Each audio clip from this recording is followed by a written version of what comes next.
Bagaimana?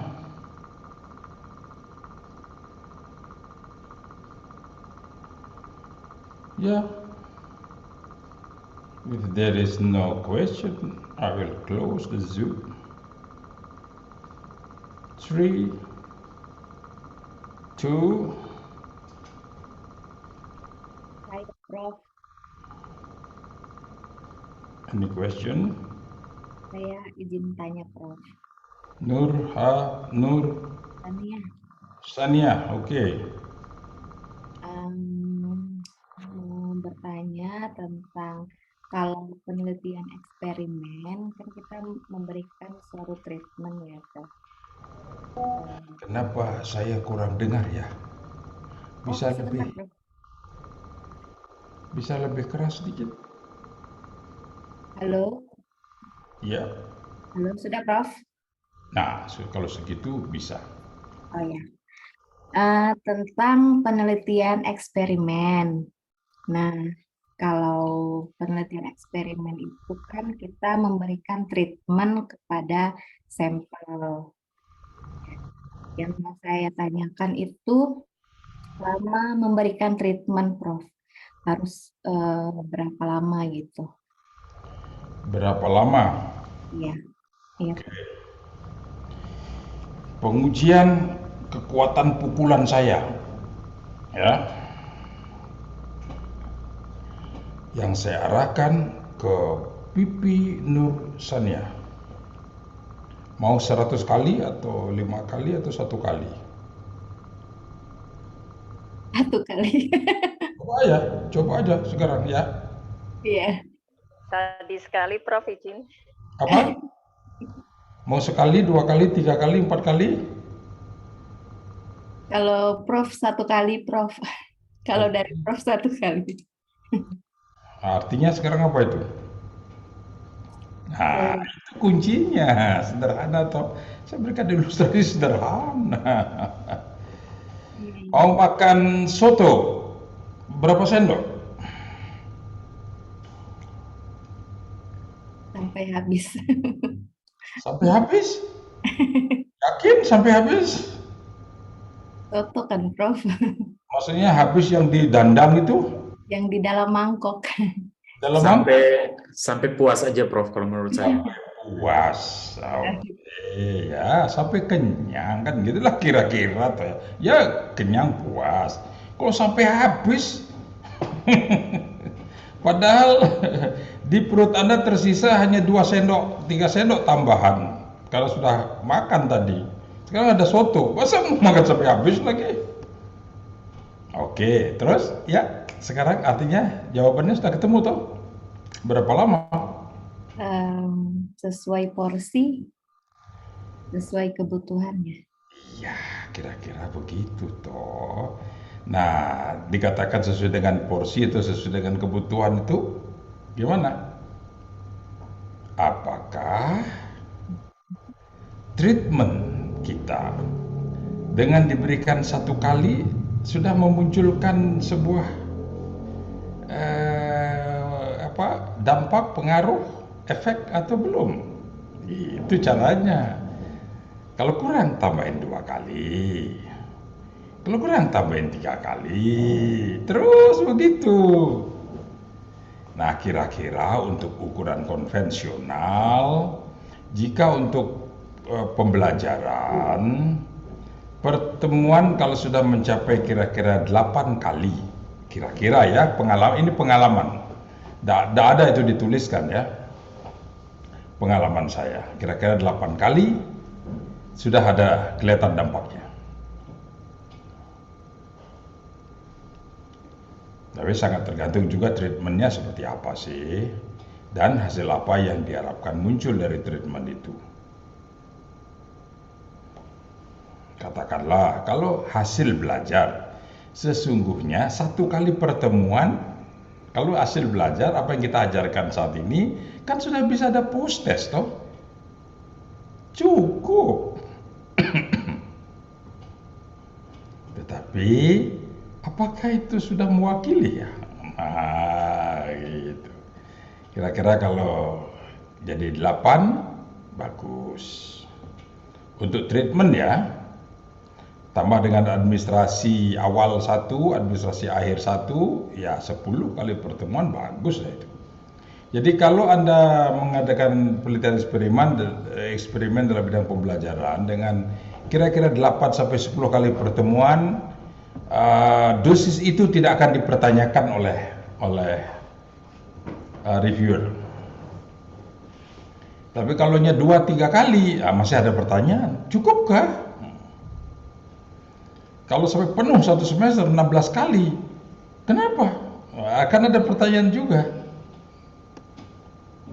Sehingga kalau sampai 16 kali, sekarang diambil 1 di depan, 1 di belakang, jadi tinggal 14 kali treatment, itu juga dipertanyakan. Seperti halnya dosis vaksin corona, mau 16 kali, kan dipertanyakan juga toh. 1 kali dipertanyakan, 2 kali cukup, tambah booster 1 kali cukup. Tapi kalau kita selalu berinteraksi dengan hal yang bisa melemahkan, mungkin tambah booster yang kedua. Nanti kalau sudah booster yang kedua masih ada juga sesuatu yang terjadi, ya super booster, ya silakan tambahin lagi, tambahin.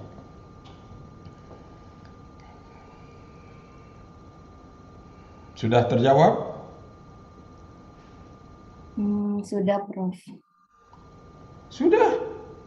Aduh, saya kan sudah minta ajukan pertanyaan yang saya tidak bisa jawab.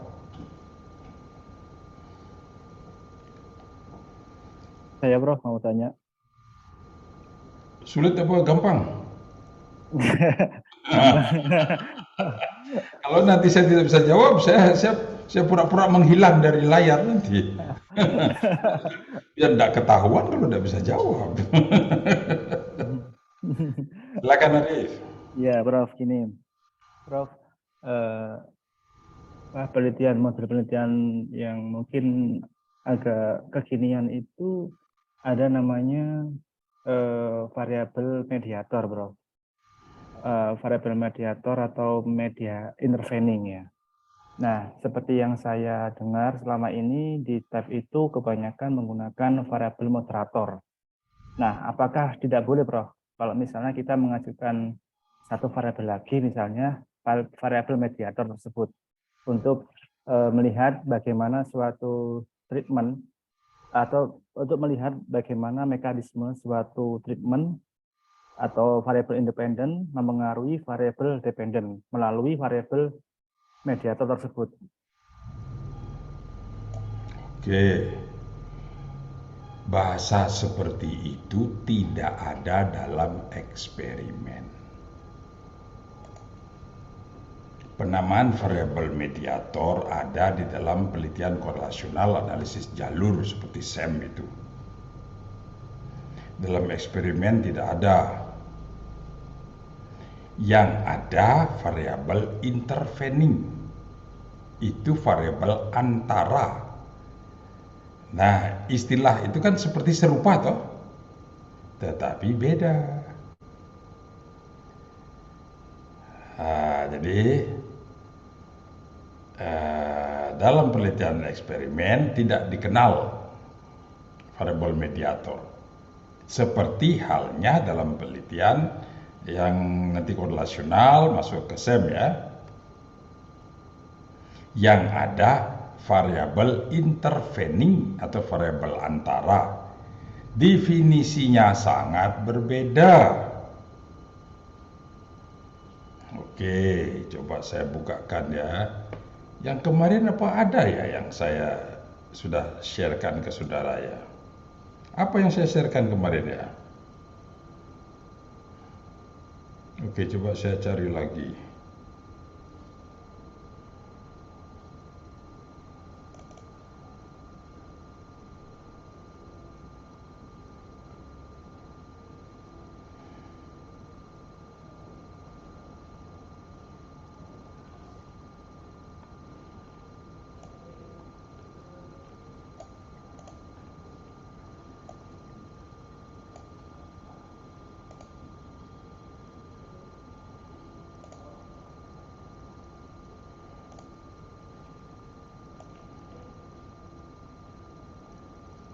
Oke, terlihat? Terlihat, Prof. Iya, Prof. Apa yang terlihat? Tampilan PPT-nya, PPT-nya, Prof. Prof. Tentang apa? Desain penelitian bagian 2, Prof. Oke.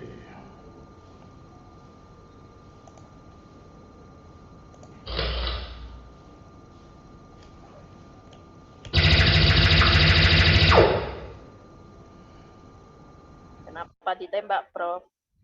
Iya, biar yang ngantuk-ngantuk itu bangun.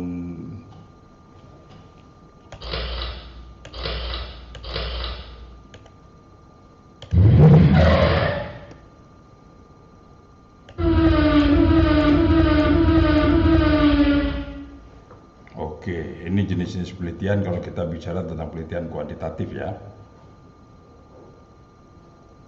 Nah, ada nggak di antara jenis penelitian ini yang masih Anda ingin menggunakannya tapi belum punya pemahaman cukup? Yang mana?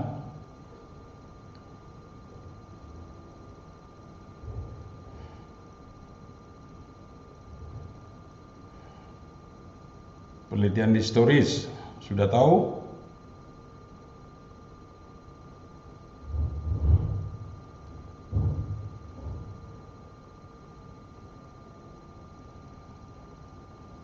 Penelitian deskriptif.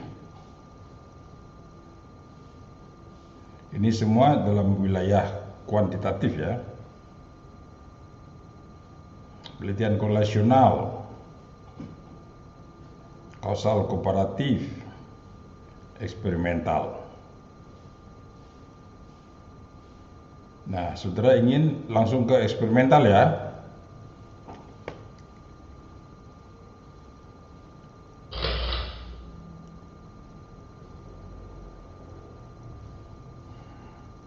Kalau yang kualitatif jenisnya ini ya.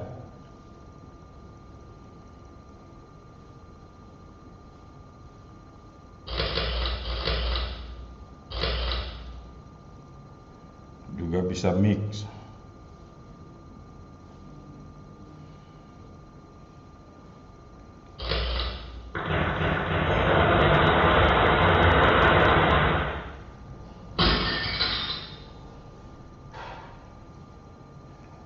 Sudah bangun semua?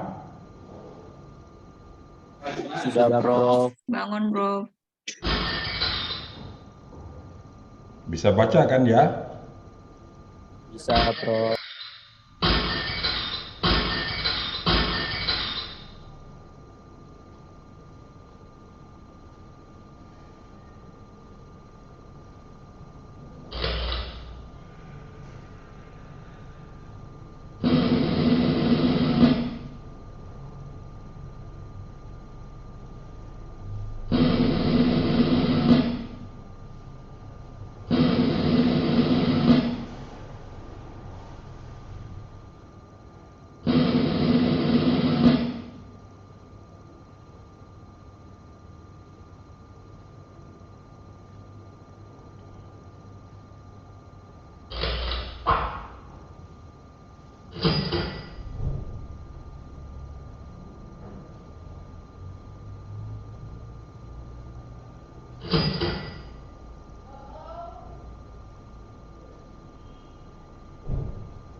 Oke.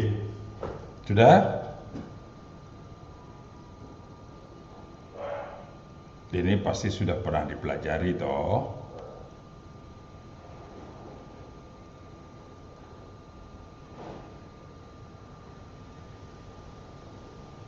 Ini mengenai desainnya. Nah, sekarang mengenai variabelnya. Oke.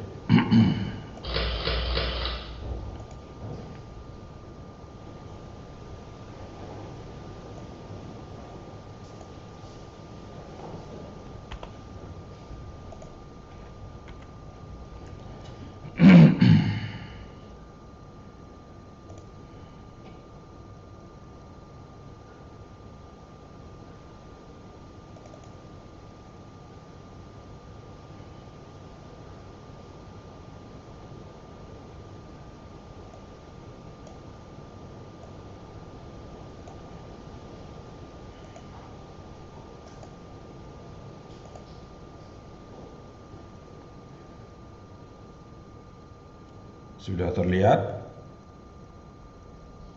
Sudah, Prof.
Oke, sudah?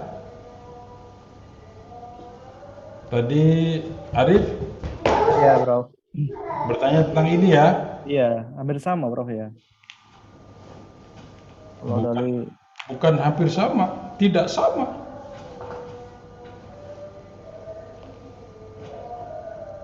Ini bahasa dalam penelitian eksperimen.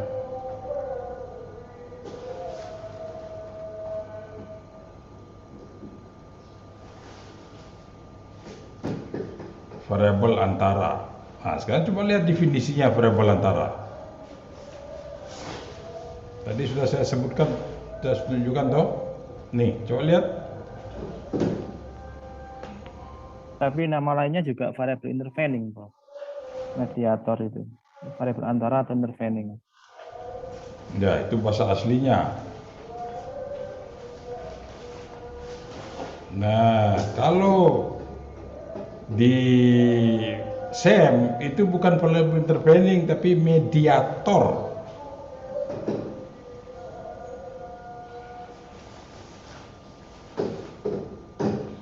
Kita ingin mencoba melihat kontribusi suatu variabel terhadap variabel yang lain dan dimediasi oleh suatu variabel lagi.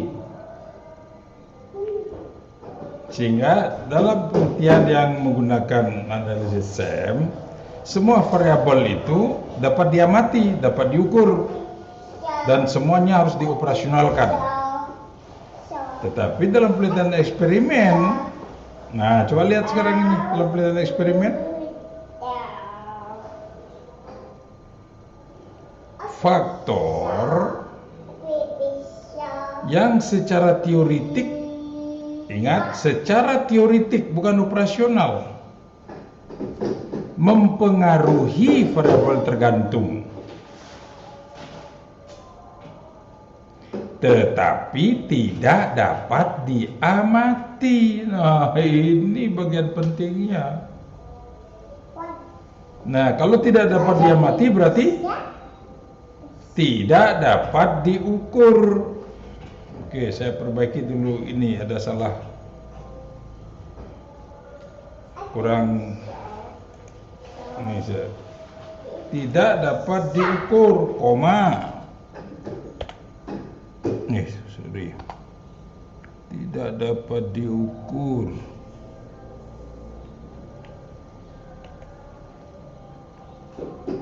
Koma. Pengaruhnya hanya dapat disimpulkan, tidak dianalisis. Nah, dalam SEM semua variabel dianalisis kan? Dapat diukur, kadang dapat diamati. Ada instrumen yang disiapkan untuk mengukur itu. Tapi kalau variabel intervening dalam penelitian eksperimen tak dapat. Dia hanya ada dalam kajian teori, tidak bisa dioperasionalkan. Nah, sekarang mari kita cari contoh. Ini ya.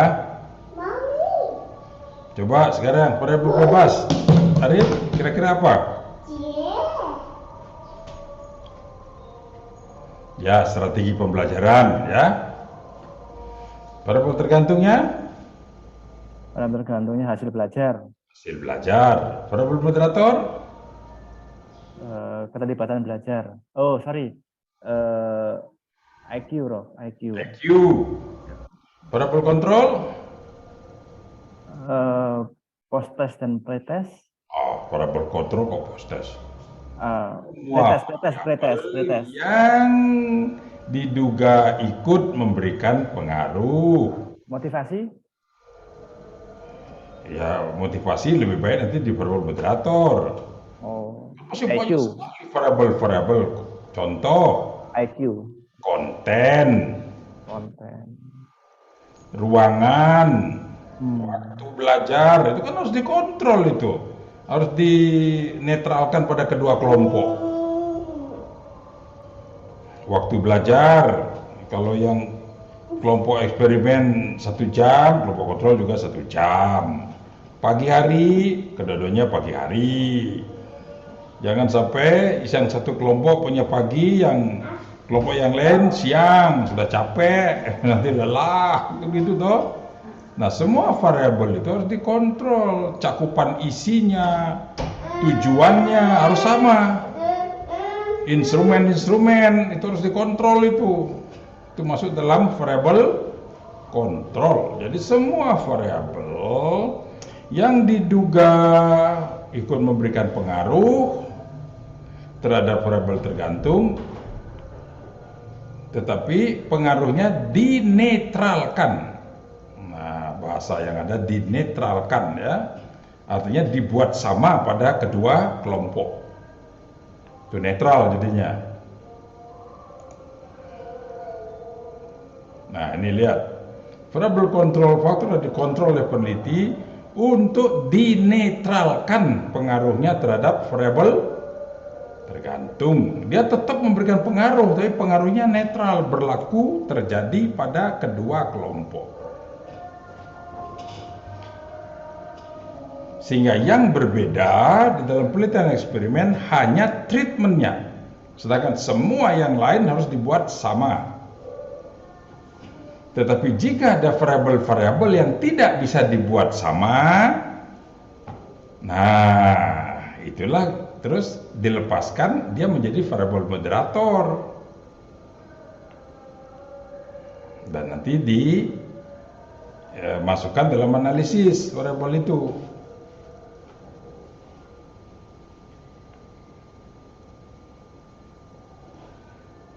Nah, sedangkan dalam analisis SEM, ketika kita bicara variabel mediator, variabel itu harus dapat diukur, dapat diamati. Kita tidak hanya bicara di dalam teori, tapi sampai pada operasional. Teorinya jelas harus ada, tapi sampai ke tingkat operasional. Tetapi kalau dalam eksperimen, nah yang disebut dengan variabel intervening itu adalah variabel yang secara teoritik memang memberikan pengaruh, tetapi pengaruhnya tak dapat dianalisis langsung, hanya dapat disimpulkan, melakukan inferensi namanya ya. Jika memang variabel bebas nanti teruji memberikan pengaruh pada variabel tergantung, maka dapat disimpulkan bahwa variabel intervening itu memberikan pengaruh. Contoh, kita kembali ke sini ya. Nah, tadi kan variabel bebas strategi pembelajaran, variabel moderator tadi apa? IQ. Variabel kontrol semua variabel yang lain ya, yang tak dapat dilepaskan, cakupan isi, tujuan, instrumen, semua itu masuk variabel kontrol. Variabel tergantung hasil belajar. Nah, sekarang variabel interveningnya apa?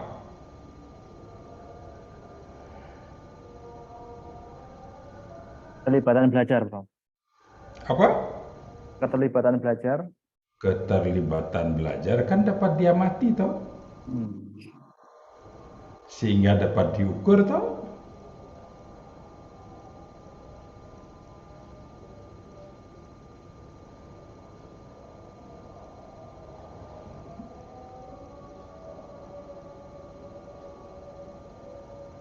Kalau begitu, ya apa tidak?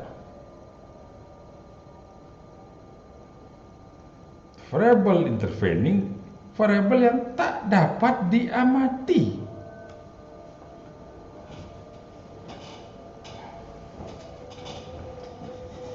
Kalau begitu, apa?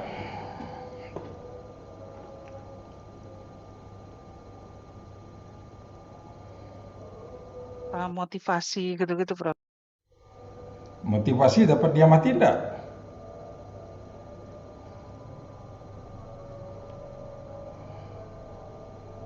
Jelas dapat diamati sehingga dia jadi variabel yang dapat diukur. Kesenangan, Prof. Kesenangan belajar. Kesenangan dapat diukur enggak? Diamati enggak? Dia senang belajarnya. Kelihatan toh orang senang belajar dengan marah-marah.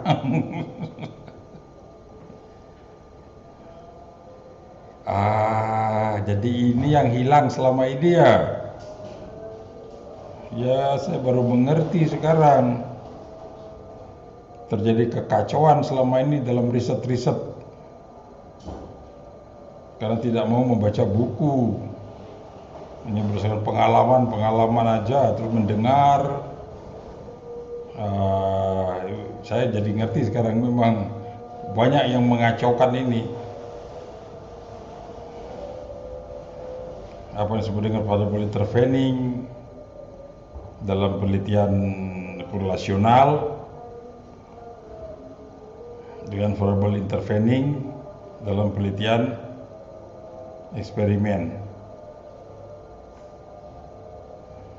sehingga sering saya mendengar itu kalau menguji di jurusan lain, di prodi lain itu terjadi pertengkaran di antara mereka tentang itu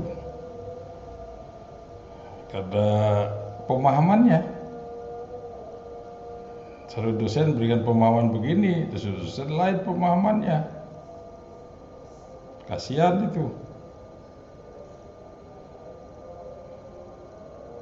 Nah, coba sekarang ini cari dulu apa.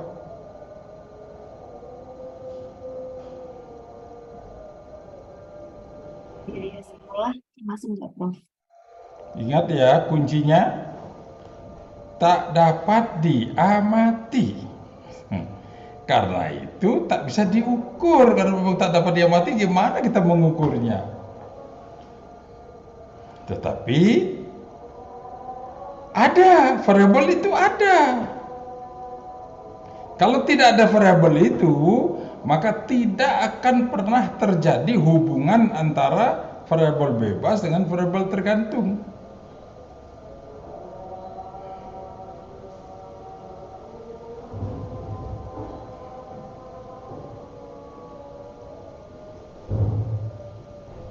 Gaya hidup mungkin, Prof. Apa? Gaya hidup. Gaya hidup gampang sekali mengamatinya. Gaya hidup Anda yang berpoya-poya itu. Kan gampang mengamatinya itu. Itu menjadi variabel yang dapat diukur. Metakognisi, Prof. Nah, kira-kira arahnya ke situ, hal-hal yang seperti itu. Nah, contoh yang ada di sini, strategi pembelajaran kan dipakai untuk membelajarkan mahasiswa kan? Ya enggak? Pasti akan terjadi proses belajar di dalam diri subjek itu. Karena ada proses itulah maka hasilnya bisa diukur. Kalau tak ada proses, bagaimana mengukur hasil? Tetapi bagaimana cara mengamati proses belajar di dalam diri seseorang? Gimana caranya? Proses belajar dalam diri seseorang itu bisa diamati tidak? Tidak bisa, Prof. Seperti halnya sekarang, saya mengajar bisa diamati. Saya bicara sesuatu, tetapi saudara kan mendengar toh? Nur, Diko mendengar nggak sekarang ini? Dengar, Prof. Iya, Prof. Gimana cara mengamati orang mendengar? Mendengar itu dengan apa toh? Telinga, Prof. Ringan. Terus kemana dia larinya yang saya katakan ini? Gimana prosesnya? di proses Prof, di kognitif. Seluruh proses itulah yang disebut dengan variabel Intervening. Intervening. atau variabel intervening. Contoh lain, seorang petani eksperimen pupuk pada tanaman. Dia merancangkan ada dua tanaman yang sama itu menjadi variabel kontrol. Nah, yang berbeda, satu dikasih pupuk, satu tidak dikasih pupuk. Itu di pot ya. Pupuknya urea. Pupuk urea itu warnanya apa?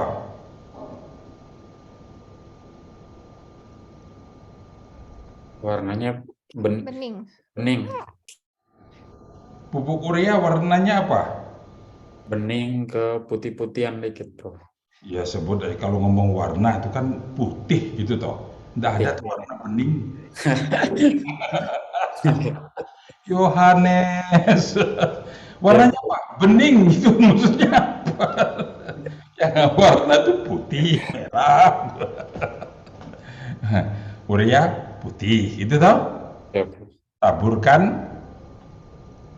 Nah, kan bisa diamati sekarang bahwa satu tanaman ada taburan pupuk, tapi urea namanya.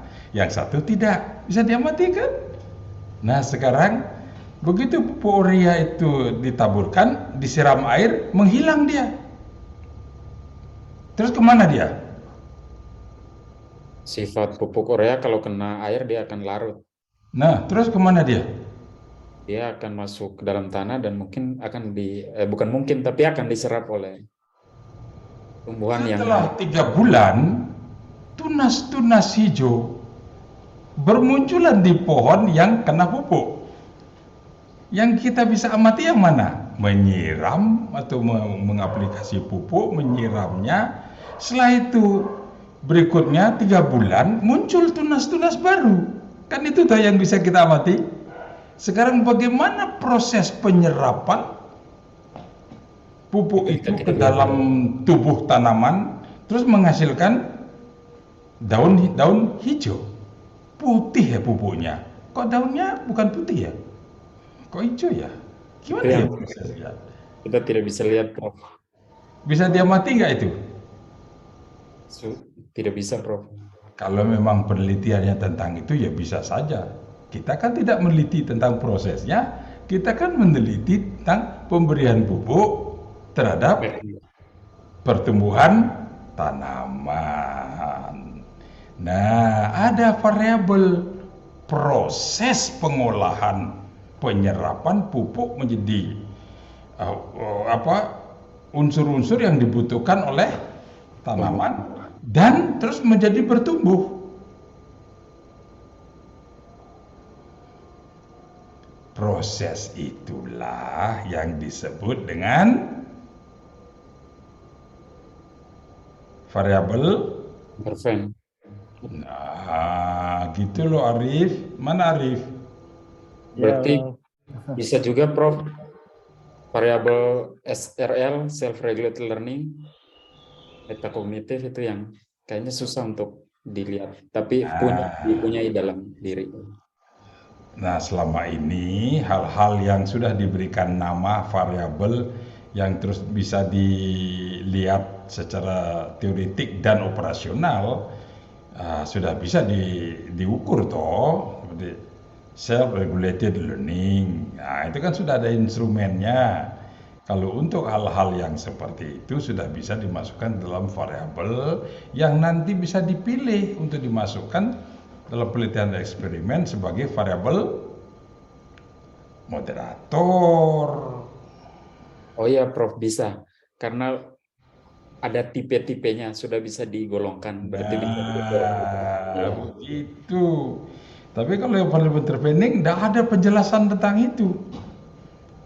Kecuali riset memang di bidang microorganism, saya tidak ngerti, orang biologi, tidak tahu saya.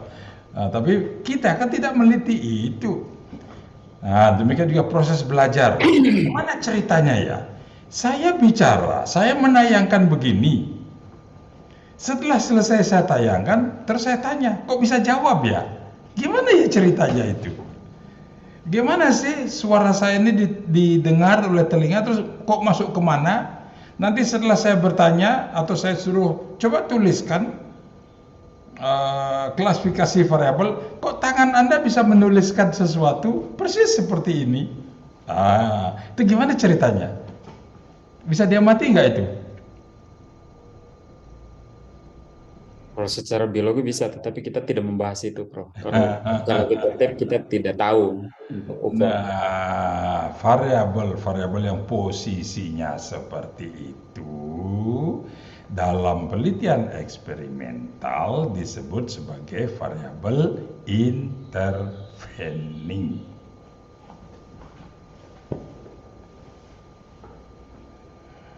Nah, kalau dalam penelitian korelasional, kalau nanti menggunakan analisis jalur ya, variabel-variabel semua yang katanya, saya bukan katanya ya, sebagai variabel intervening harus bisa diukur, bisa dioperasionalkan.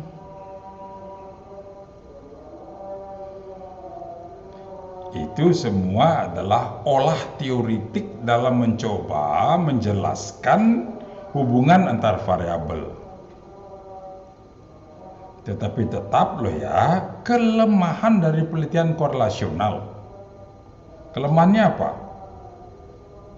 Kekuatannya jelas. Penelitian korelasional sangat mudah dikerjakan. Tetapkan variabel, susun instrumennya, lakukan pengukuran, analisis sudah. Semua data yang masuk, analisis. Tetapi kalau eksperimen, pelaksanaan eksperimennya itu yang rumit. Nanti kalau sudah selesai, mudah menjelaskannya. Begitu ternyata ada perbedaan, yang dikasih pupuk tunasnya luar biasa, yang tidak dikasih pupuk belum bertunas. Nah, gampang sekali menjelaskan. Pupuk urea menyuburkan tanaman. Gampang selalu menjelaskan itu. Nah, sekarang jika penelitian korelasional, melaksanakannya yang gampang. Begitu analisis terus menjelaskan, ada korelasi antara tingkat kecerdasan dengan hasil belajar. Coba sekarang jelaskan gimana caranya. Kok bisa IQ-nya tinggi, terus hasil belajarnya bagus? Makin tinggi tingkat kecerdasan, makin tinggi hasil belajar. Coba hanya bisa dijelaskan dengan teori, Prof. Kita tidak bisa ukur itu, makanya intervene tadi. Itulah kelemahan dari penelitian korelasional. Apalagi penelitian korelasional yang menggunakan analisis jalur itu, Sam, terselesaikan secara statistik. Struktur teori dari variabel-variabel bisa dibuat dulu, nanti setelah dianalisis kita bisa, oh ini yang signifikan, ini yang tidak, yang signifikan tetap ada, yang tidak mulai kita buang, sehingga muncul nanti struktur operasionalnya dari temuan penelitian kita. Nah, begitu selesai, coba jelaskan sekarang. Kenapa ya? Katakanlah orang yang memiliki pendidikan tinggi, katakanlah gitu, terus kita pilih variabel intervening, umpamanya kreatif, pendidikannya tinggi, terus kreatif, hasil belajarnya tinggi. Kenapa? Gimana menjelaskan itu? Di situ letak kelemahannya.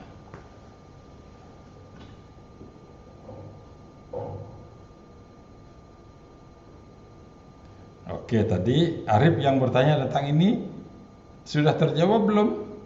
Sudah, Bro. Kalau sekarang saya bertanya, apa bedanya? Perbedaannya yang mana, Bro? Yang Ya. intervene.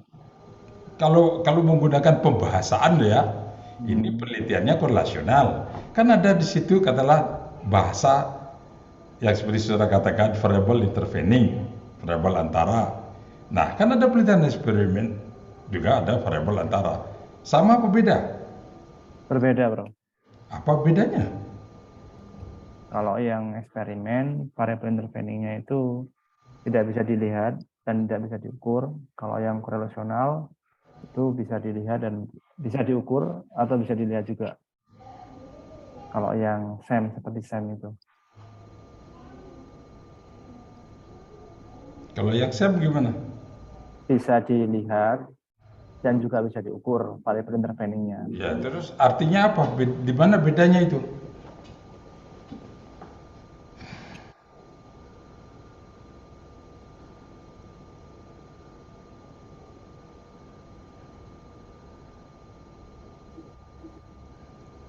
Kalau gitu sekarang bedanya di mana?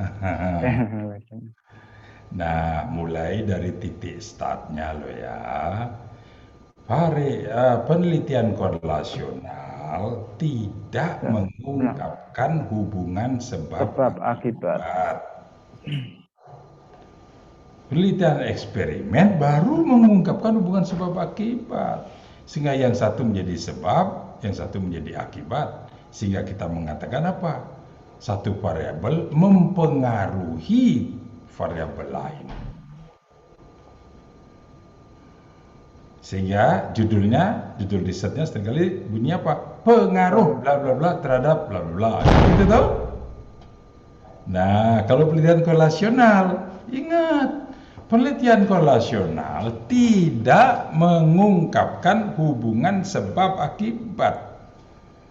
Hubungan yang diungkapkan adalah hubungan korelatif. Variasi suatu variabel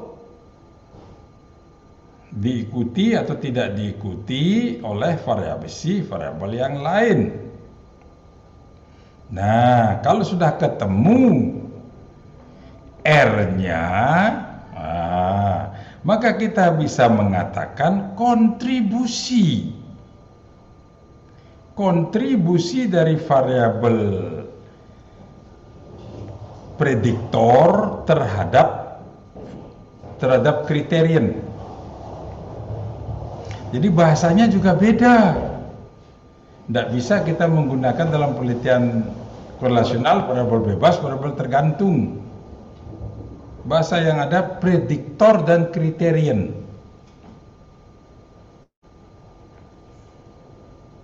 Untuk memprediksi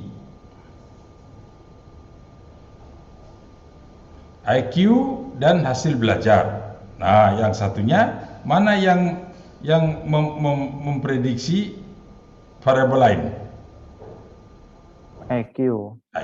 Nah, IQ itu disebut sebagai prediktor. Yang diprediksi Hasil belajar.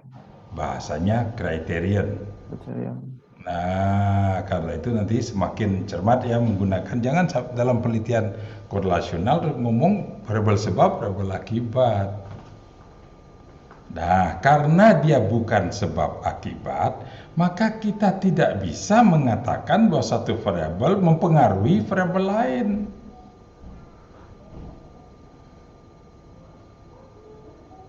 Kalau begitu, bahasanya apa? Korelasi.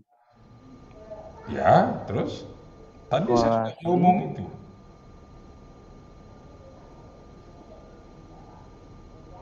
Kalau menggunakan R, nanti ketemu R kuadrat. Akan kelihatan itu berapa persennya. Kalau berapa persen apa itu? Kontribusi itulah bahasa yang ada dalam penelitian korelasional, bukan pengaruh. Berapa persen kontribusi dari variabel ini dalam menentukan variabel yang lain itu.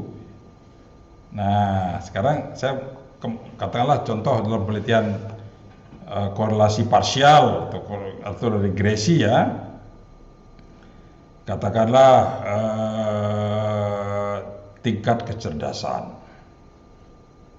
latar belakang pendidikan. motivasi berprestasi, gaya belajar. Itu sudah berapa variabel tadi? 4 ya. Kita akan analisis dengan penelitian korelasional. Dikorelasikan dengan apa? Hasil belajar. Nah, ingat, dalam penelitian korelasional, korelasi tertinggi itu berapa? 1. 1. Kalau saya sekarang hanya melakukan analisis IQ terhadap hasil belajar, kira-kira ketemunya berapa?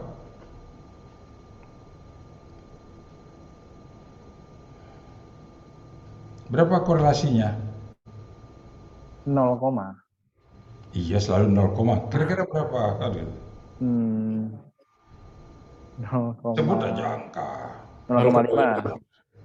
Ya, kalau ketemu 0,3 baguslah. Karena masih banyak lagi toh yang menentukan hasil belajar itu, bukan hanya IQ toh. Iya. Paling ketemunya ya segitu. Karena itu nanti kalau ketemu katakanlah korelasi IQ dengan hasil belajar 0,9. Wah, itu pasti sudah terjadi penyesatan. Artinya apa? Tinggal 0,10 saja variabel yang lain tuh. Kerajinan, masih banyak sekali. Keadaan perutnya siswa lapar atau enggak, masa IQ saja. Berarti masih banyak. Nah, sehingga orang terus mencoba melakukan identifikasi variabel-variabel apa saja ya, sehingga nanti bisa memasukkan 10-15 variabel hanya untuk memprediksi memprediksi hasil belajar. Kalau menggunakan korelasi parsial itu dipisah-pisah. Kalau regresi nanti bisa dilihat regresi ya, dilihat yang mempengaruhi hasil belajar yang seperti ini mana saja. Semakin banyak Anda memasukkan variabel, nanti korelasinya dari itu variabel tambah kecil loh. Tambah kecil.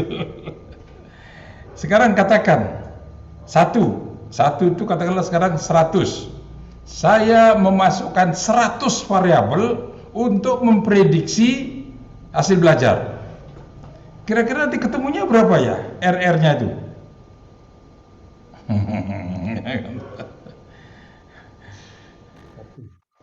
Ya, satu dengan yang lain nanti kan tidak akan tinggi toh ya. Tidak akan tinggi. Nah, nanti akan dianalisis juga kalau menggunakan regresi interkorelasinya. Variabel-variabel prediktor itu akan kelihatan juga korelasinya. Yang berkorelasi tinggi adalah IQ dengan kecepatan belajar. Dia bisa berkorelasi tinggi. Nah, dalam hal seperti itulah kalau menggunakan regresi nanti akan disortir itu kontribusi-kontribusinya sehingga nanti ketemu IQ umpamanya 10%. Itu nanti kelihatan itu. Gaya belajar ketemu 5%. Kebiasaan belajar ketemu katakanlah 7%. Begitu seterusnya. Karena nanti persennya juga tidak akan melebihi 100.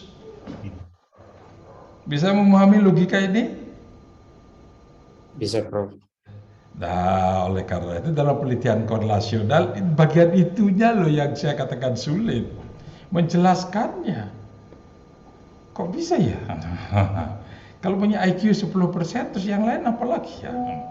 Apalagi mungkin ada yang 2%, tinggi badan mungkin 1%. Cantiknya kira-kira berapa ya menentukan hasil belajar? Makin cantik, makin tinggi hasil belajarnya. Gitu. Ikut menentukan nggak cantik itu ya? Tidak, Prof. Masa tidak? Atau kecil sekali.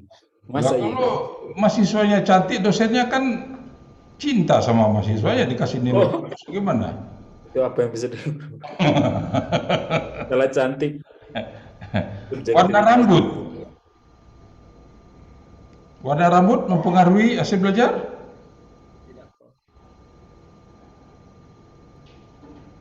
Tidak tahu, Prof.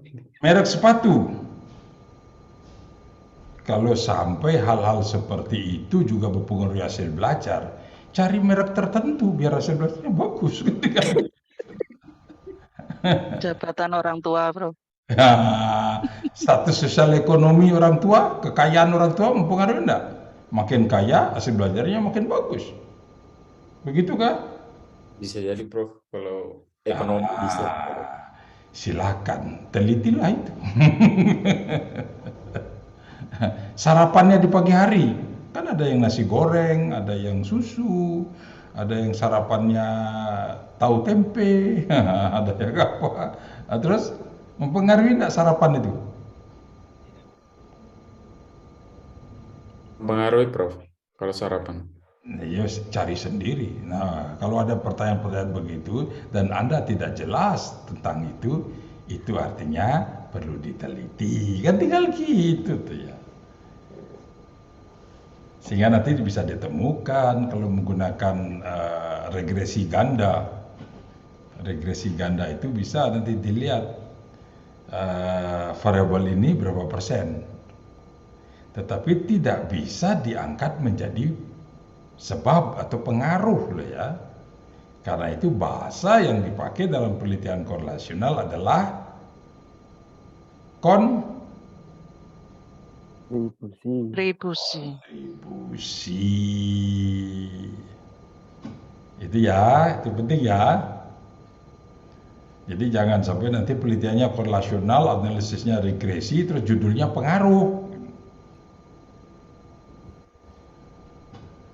Nah, karena yang ditemukan nanti dengan regresi adalah kontribusi, sampai persennya bisa ketemu itu.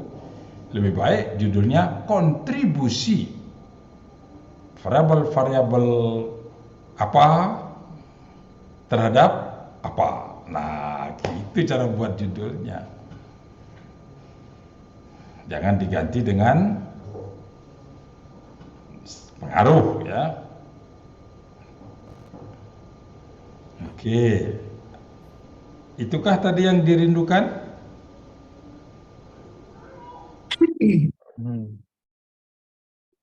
Oke, pertanyaan saya sekarang. Variabel moderator itu apa toh? Yuk, Yoel. Menurut saya Bapak, variabel moderator itu adalah suatu variabel yang ikut berpengaruh, dalam hal ini bisa memperkuat atau memperlemah hubungan antara variabel independen dan variabel dependen.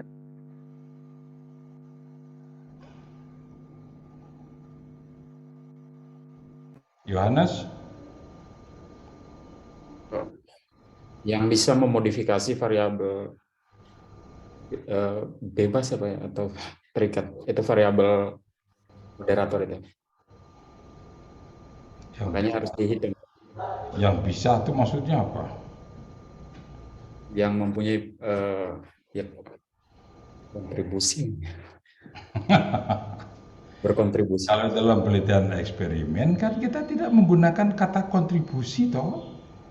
Kata kontribusi dipakai dalam penelitian korelasional. Yang memodifikasi, Prof. Tadi saya sempat baca yang Prof tampilkan. Maurice. Ya, Prof. Variabel moderator itu apa? Setuju sama Kak Umbu, Prof. Variabel yang mempengaruhi. Ini bukan soal pemilihan ketua RT. Variabel yang bisa mempengaruhinya tuh bisa melemahkan atau menguatkan variabel independen. Biasa disebut tadi di slide-nya Prof juga ada. Ojo langsung koyok ngono toh. Oh ya, santai-santai. Bahasa di dalam riset itu selalu ditambahi dengan kata diduga. Variabel moderator adalah variabel yang diduga. Nah, kalau ngomongnya begitu, nggak usah dilanjutkan, saya udah tahu arahnya. Oh ya udah, oke. Terus diduga apa? Diduga mempengaruhi. Diduga mempengaruhi. Iya. Seperti apa? Bisa mempengaruhinya tuh bisa memperkuat atau memperlemah variabel bebas atau independen, Prof. Oke. Ya wis tak duduhno maneh nek ngono ya.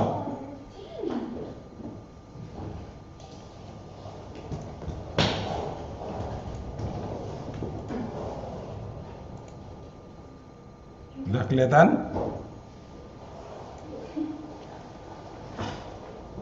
Variabel moderator adalah, coba dibaca.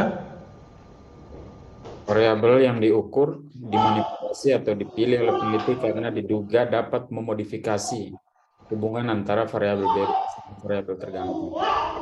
Variabel moderator juga disebut variabel bebas kedua.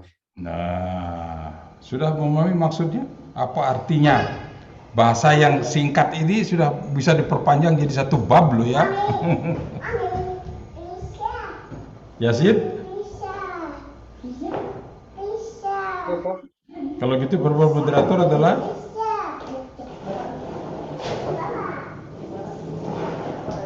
atau apa fungsinya? Atau kenapa kita memasukkan variabel moderator?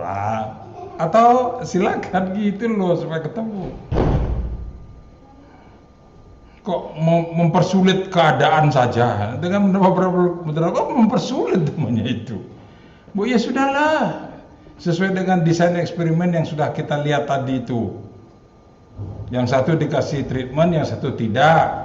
Free and push. Silakan tuh analisis selesai sudah kan?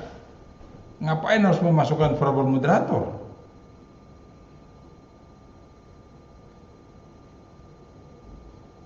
Oke, pikirkan itu. Minggu depan khusus tentang itu saja. Ya. Itu memberikan Yasin, Prof. Yasin, minggu depan langsung begitu dibuka Anda memberikan jawaban. Kenapa? Oke, Yasin. Karena minggu depan mulai ada penyembelihan. Berarti saya disembelih pertama nih, Prof. Nah, gitu. Siapkan leher.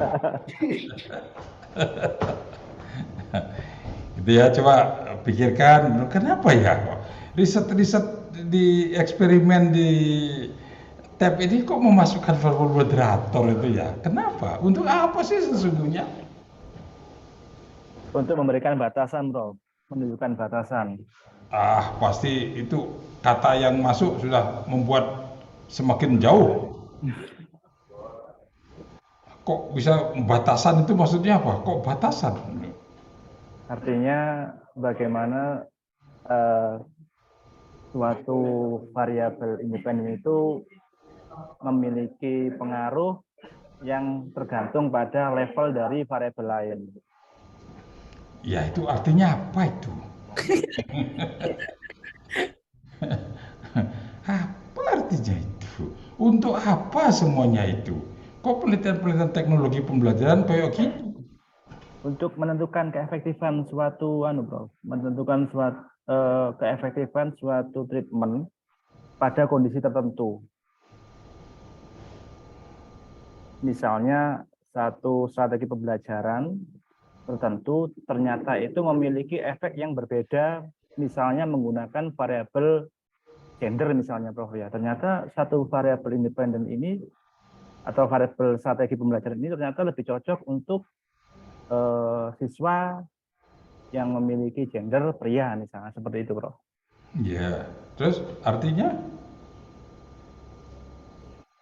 itu kan baru contoh, saudara. Definisinya Apa ini. itu? Definisinya lupa, Prof. Saya kan memberikan contoh, contohnya gender, karena gitu. Ya, oke.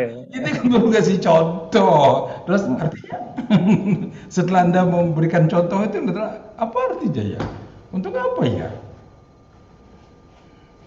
Untuk memastikan bahwa efek yang terjadi itu benar-benar akibat perlakuannya atau treatmentnya, Prof. Bukan bias gitu, Prof. Oke. Oke. Itu tanpa ngomong verbal moderator udah bisa ngomong itu.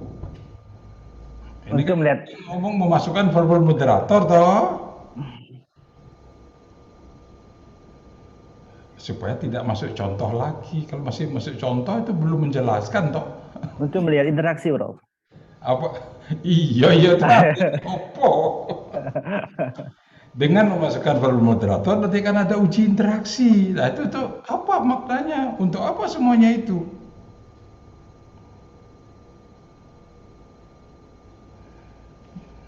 Nah, kan sudah ada bukunya tuh ilmu pembelajaran, kan di situ dituliskan itu.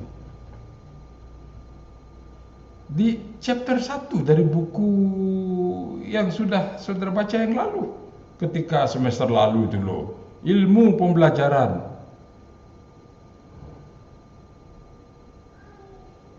Sehingga nanti di situ kita masuk ke wilayah apa yang disebut dengan penelitian ATI. Opo, Ika, penelitian ATI itu apa? Attitude, treatment, instructional ya kalau nggak salah. Baru kemarin Prof pun ini, Prof. Kalau namanya, kalau nggak salah ya salah aja. Penelitian A-nya Aptitude. Aptitude. Attribute apa attitude? Aptitude, Prof. Aptitude. Aptitude. T-nya Treatment. treatment. I-nya Nah, Interaction. interaction, itu interaksi antara treatment dan bakat. Bakat itulah yang nanti disebut dengan variable moderator. Nah, tentang tulisan tentang itu sudah baca belum? Tulisan saya Belum. tentang penelitian ATI. Belum, Prof. Ya saya musnahkan aja, ngono. Demi tugas saja untuk baca. Supaya tidak pernah ditemukan. Jadi saya akan musnahkan tulisan itu. Biar Yasin bingung mencarinya. Oke, kita akan ketemu minggu depan ya. Minggu depan ingat Yasin, begitu buka terus Yasin langsung ambil bagian ya. Oke? Ya, Prof. Yasin iya apa tidak? Ya, Prof. Tapi kalau iyanya itu sambil garuk-garuk telinga itu bohong namanya itu. Kalau ada orang bicara mengatakan iya tapi tangannya itu di telinga, itu bahasa tubuh menyatakan bohong. Orang tap itu tentang body language itu harus ngerti loh. Body language. Oke, baiklah ya. Baik, kita akan ketemu minggu depan ya. Minggu Siap, Prof. depan gimana, mau ketemu daring, luring? Luring, Prof. Luring dong, Prof. Luring aja, Prof. Luring, Prof. Apa, ada mau bawa rawon? Boleh, Prof. Saya bawakan rawon khusus Prof. Bikin saja. Oke, satu apa namanya itu? Kalau masak rawon namanya pakai apa itu? Pas satu dandang ya? Sesuai porsinya dan kebutuhannya saja, Prof. Hiji. Oh, kau tidak tahu porsi makan saya kalau rawon toh satu dandang. Tidak penuh tapi. Baiklah, kita lihat minggu depan kalau memang rindu luring ya. Oke, Prof. tapi nanti cek kembali ya. Siapa tahu saya ada kegiatan lain gitu ya. Prof, untuk yang tadi boleh diminta soft copy-nya, Prof. Ada permintaan dari teman-teman. Yang mana? Presentasi tadi, PowerPoint tadi. Oh, itu PPT-nya Prof. DJ. itu beta punya hak kekayaan, yuk Haki. kopi terus. Ya, lu enggak boleh.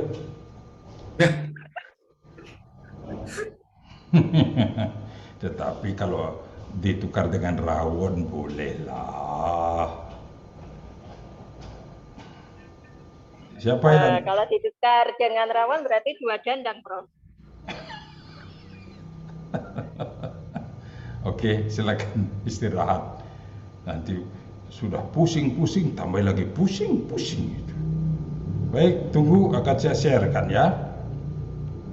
Makasih, Prof. Makasih, Prof. Terima kasih, Prof. Terima kasih, Prof. Selamat siang semua. Selamat Selamat siang, Prof. siang. Terima Siang, kasih. Prof. Dibutuhkan ini. Makasih, Prof. Enggak, yang dibutuhkan tadi yang mana? Yang desain penelitian itu, Prof. Sebenarnya saudara kalau buka di Google Scholar saya kan semua sudah ada loh itu. Oh, siap. Oh iya, siap, Prof. Di Google Scholar saya kan saudara tinggal download dari situ kan jadi tuh. Coba cari dulu kalau memang tidak berhasil mendapatkan di Google Scholar saya, ya nanti saya kasih deh. Tidak usah tukar rawon. Ya itu aja ikan goreng lah kalau nggak rawon. Ika, Salam, Prof. Ika bisa masak apa? Saya bisanya makan, Prof. Kalau masak beli, Prof. Aduh, ya memang ya generasi beda lah kalau gitu. Dulu nggak boleh ke dapur sama ibu saya, Prof. Itu masalahnya. Nah, memang ya sudah. Anak-anak saya juga begitu kok. Ya saya yang memasakkan untuk anak-anak sekarang ini. Oh, Masak air doang bisanya. saya pinter masak saya. Wah, dulu waktu ada di Amerika dengan teman-teman di apartemen itu, saya jadi juru masak saya waktu itu. Nah, karena itu saya belajar. Terus jadilah sekarang. Wah, nanti rawon saya yang saya masak, saya kasih ke Ika ya. Ika jangan masak hari ini. Nanti jam 1 saya akan kirim rawon. Ke Poltekkes ya, Prof. Khusus untuk Ika, yang lain tidak. Arif nggak usah jaluk. Puja, nanti Puja saya kirim yang lain. Oke, Prof. Nanti saya kirim Terima kasih, Prof. rujak pecel. Enak. Aduh, rujak gimana pecel lagi itu? dari Rujak daun pecel. jambu. Waduh, enak sekali. Boleh request nggak, Prof? Ya, boleh lah. Ya, supaya enak makannya ya. Sekarang kan sudah ditutup dengan supaya jadi lapar kan jadi enak makannya ya siang ini ya. Oke, selamat menikmati makan siang. Terima kasih, Prof. Sehat-sehat. Terima kasih, Prof. Prof. Makasih, Prof. Sehat selalu. Terima kasih, Prof. Sehat selalu.